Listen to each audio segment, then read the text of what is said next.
Општина Кочани ќе издвои 500.000 денари од буџетот кој ќе му ги преведе на сметка на ГФК Осогово за да ја плати котизацијата за предстојното првенство во втората фудбалска лига на Македонија.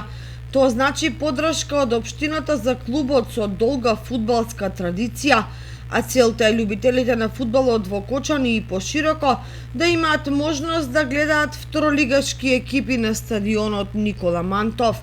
Покрај оваа наменска ставка со измените во програмата за спорт кои ќе се најдат пред советниците на наредната седница на Советот на општината,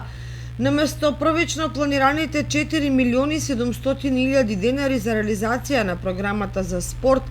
за 2023 година се предлага нивно зголемување од 1.270.000 денари, со што вкупните зафаќања ќе изнесуваат 5.970.000 денари. Покрај дополнителните средства кои главно ќе завршат на сметката на ГФК Осогово, во зголемувањето се вклучени и 70.000 денари за организирање кошаркарски турнир кој ќе се реализира во наредниот период.